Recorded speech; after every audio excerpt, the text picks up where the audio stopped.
The TradFi and crypto streets are running red today. There is just blood in the streets. The markets are looking ugly. We're going to be discussing all of that, why, and how we are dealing with it today on Money Never Sleeps.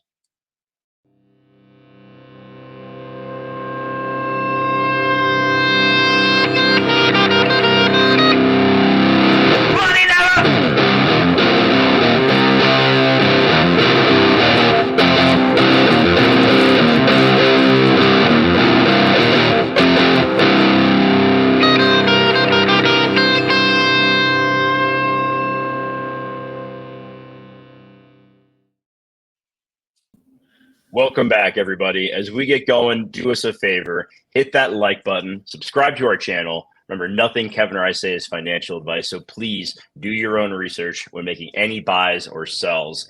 Kev, we got a lot of red on the charts today that we're going to be going over. Big reason why, unfortunately, is heightened tensions over in the Middle East with Israel. They're expecting a pretty big attack from Iran. Not a reason to be happy by any means, obviously. So, it sucks why this is happening, part of why this is happening, but man, it is crazy out there. Things have been boring for a while, but that changed in a big way this morning.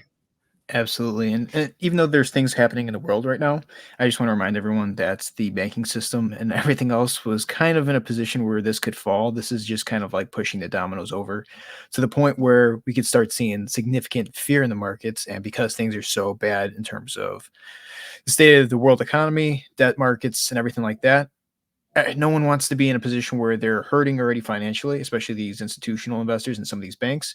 And the next thing you know, we're in a bit of a fire sale. And we're kind of seeing a bit of that, pressure today with how fast everything's been moving to the downside across all sectors. I mean, there's only like 2 or 3 sectors you could literally be positioned in today where you're safe, and that's volatility and the US dollar. And then obviously if you were buying treasuries, you're doing pretty good there too. But across the board, this has been an absolute bloodbath today. This is a thing where people don't want to be holding certain positions going into the weekend because they don't know what Monday will bring.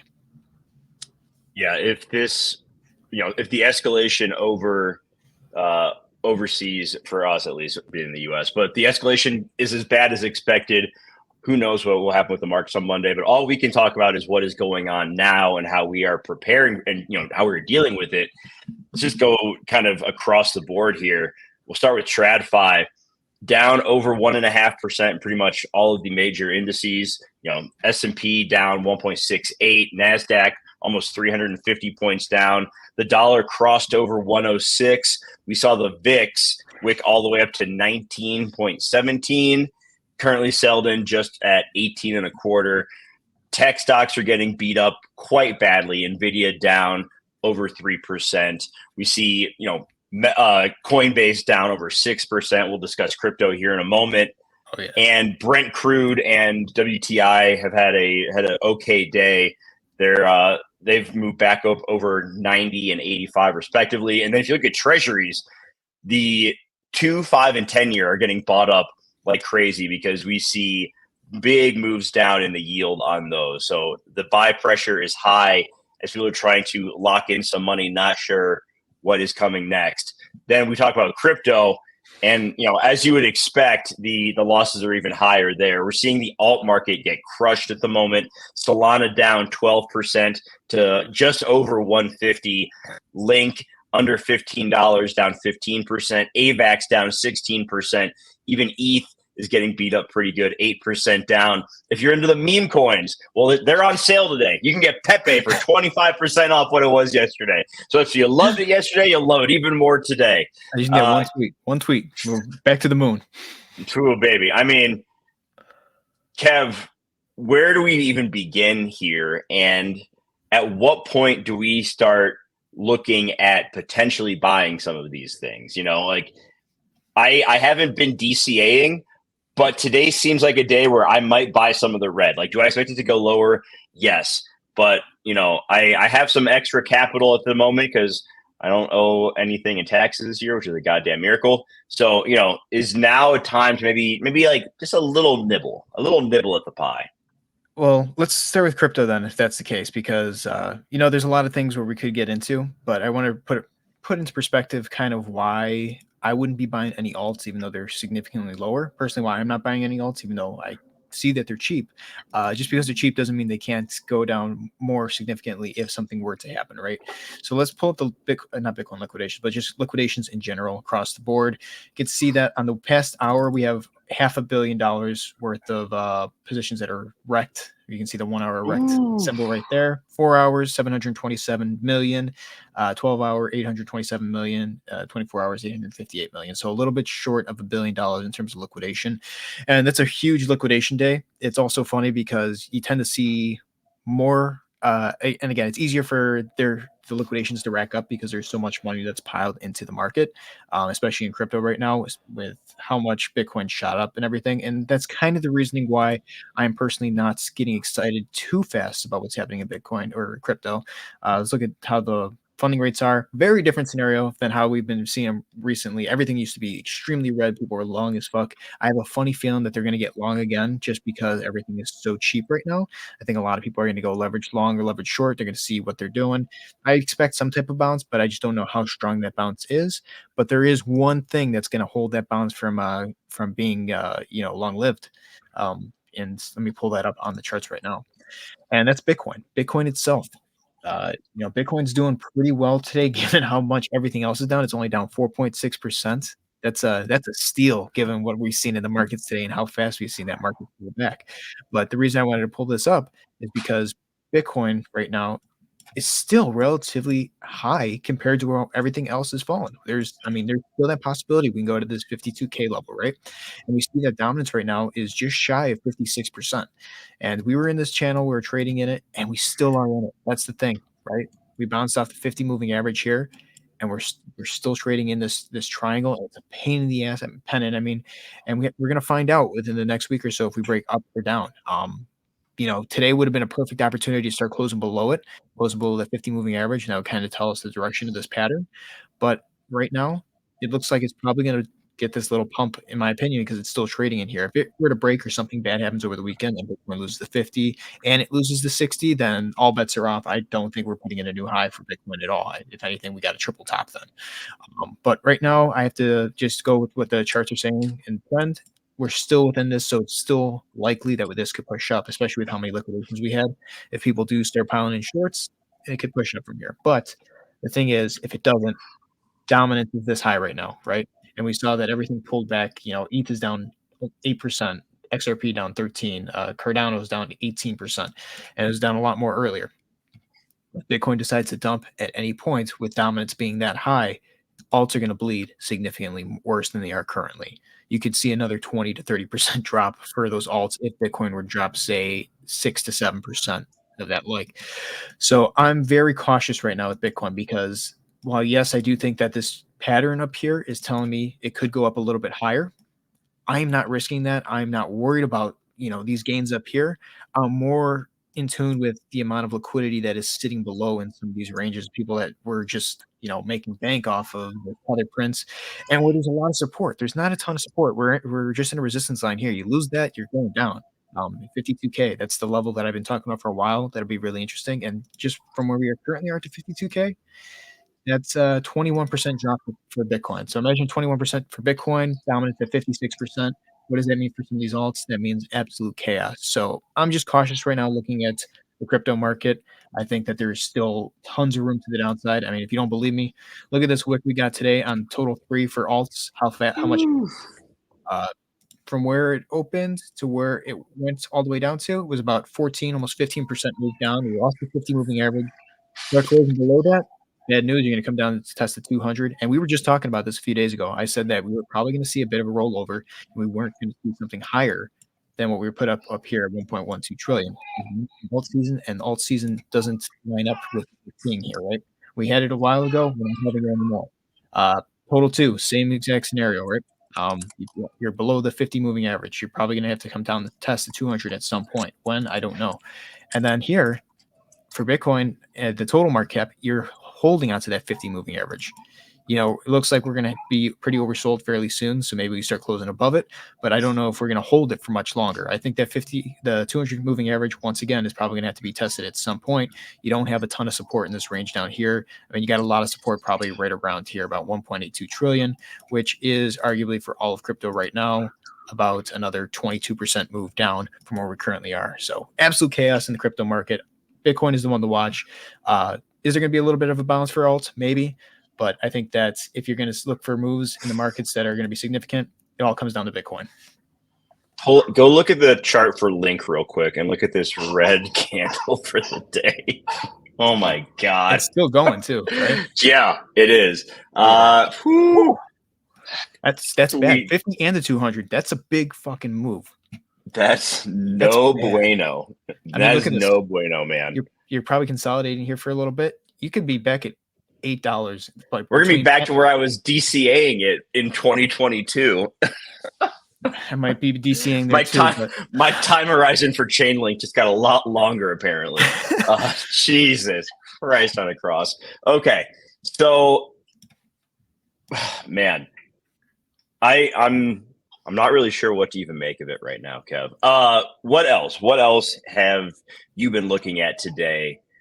With these moves, and this is 8 days before the halving, which historically has also this is all lining up with we don't know when the Fed is going to cut rates, but we do know that when they cut, there is usually a correction after that.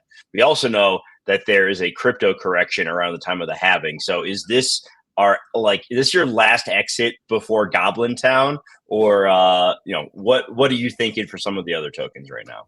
Yeah, man. And again, I said this last time too, but Bitcoin has a really bad month in May, right? The halving is in April. Bitcoin has that 20%, 30%, 40% correction that we were expecting. We haven't got it yet. It usually happens before the halving. It can still happen after it.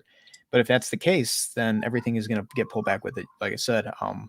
So right now, May, I think, is probably going to be another bad month, very similar to how May 2022 was, just like May 2021 was, right?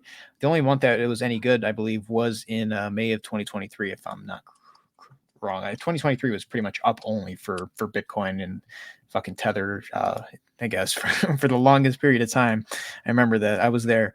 But yeah, let's see. Actually, May of 2023 was actually another down month for Bitcoin. Let me pull this up here.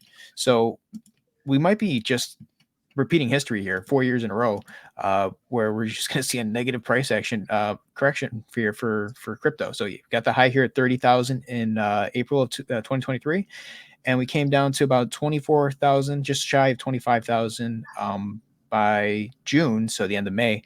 And that move from there to there, let's just say, is about a 20% move. Look at that. So we might be in a really bad place where we start seeing a lot of corrections. And I think Bitcoin could correct here. If we look back at some of the other Mays in the past, and again, I'm saying May just because, by the time the halving happens and when crypto starts to move, it's probably going to take a few days or so. It's probably going to be May once again, right? We put the height in here in May of 2021, this little local high after we're, dropping all the way down in April. And then by the time we get to, June 6th or so, we're down 49%, and that's in 2021, and then 2022 was right around here, right? So this is, let's say here, let's go from May 3rd, and then see where does it end. By the end of May, we're down 32%, 33% last in 2022. So I think that this is, Bitcoin's not down a lot, but I do think if you've made some significant gains going into the halving, you don't want to worry about that risk of volatility. It's probably not going to be if no one's buying it right now, there's probably going to be no one to buy it from you afterwards, even if it shoots up to say 75, 80K. So it's something that a lot of people are going to have to question whether it's worth holding for that extra 2-3% that they can make, or is it worth losing 15% that could happen in the months of May that we've seen in the past. So when I look at crypto, it ain't looking great, Chief. Let's put it that way. But let's talk about TradFi, because that one's been one that I've been watching significantly more. Crypto has just got exciting today for the first time in months. But this is the S&P, right? Let me just zoom out. This is the S&P. We're talking about this channel. I was talking about going into OPEX, we can get a bit of a rally. I could be wrong. It's very possible. Again, I didn't make any moves on that trade or anything like that. I was waiting for the VIX to pull back. Didn't. Not worried about it. If it does pull back, I'll get in. But for right now, I'm very happy with where I am. And I also think that people are underestimating the power of cash because, like we were seeing this pullback today, what happens if we see a significant pullback and you don't have the opportunity to buy in? I think cash is very lucrative right now for a lot of investors who want to hopefully get in at some pretty good prices that I think we will be seeing there. We are getting to that discovery level. But the 50 moving average for the S&P on the daily, we didn't even get to touch it, but it's right there. I think that we'll probably find some support there. Maybe we get a little bit of a bounce, not a huge bounce, because I do think that we are breaking out of this ascending triangle, this ascending wedge, I should say. And below us is just all the fucking gaps that we didn't fill since October of this year or last year. So, I mean, this is a ton of liquidity that could just absolutely get eaten up and devoured. My targets right now for the S&P, I think on the macro are still 47 to like 46 to 47, 46 to 4,700. I almost said 46,000. That's not what I meant. But yeah, right around from here. Wow, you flipped bullish real quick. That's why I had to choose my words very carefully there. I didn't want to say the wrong thing.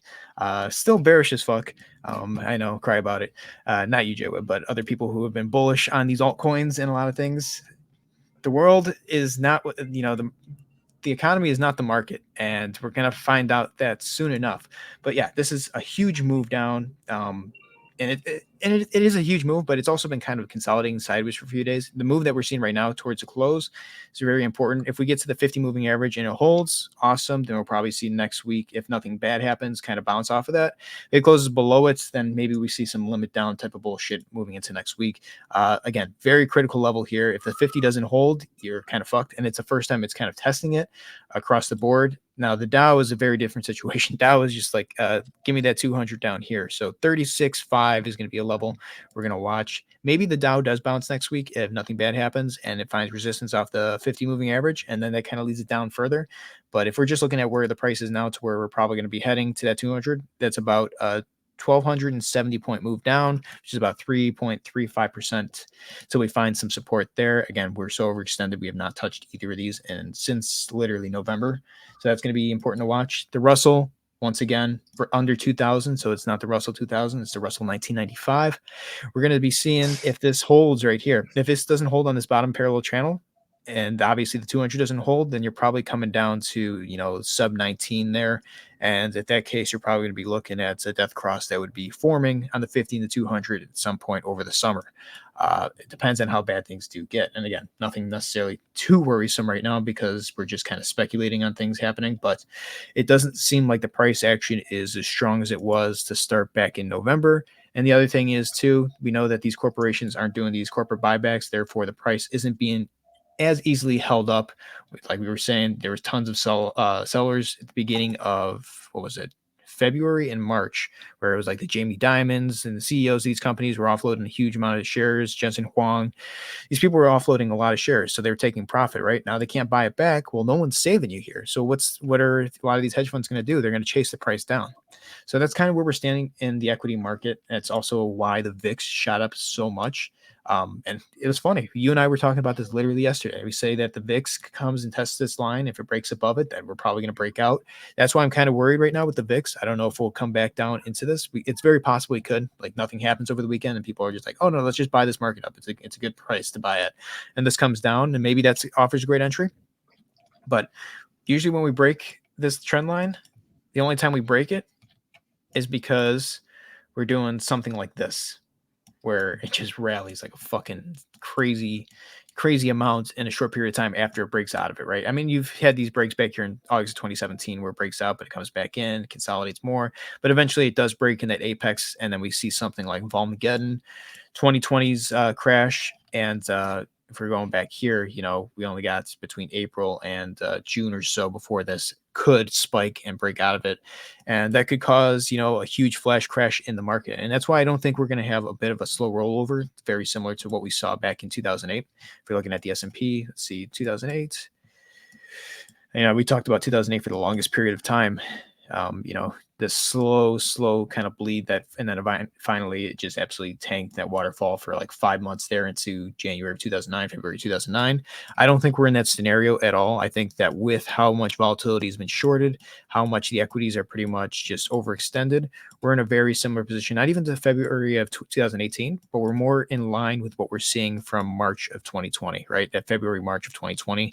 It's very possible that we could see something like that in the equity markets. It doesn't have to be sustained for the same period of time. Again, I would anticipate another pandemic or something like that. I don't know if that's going to be the case.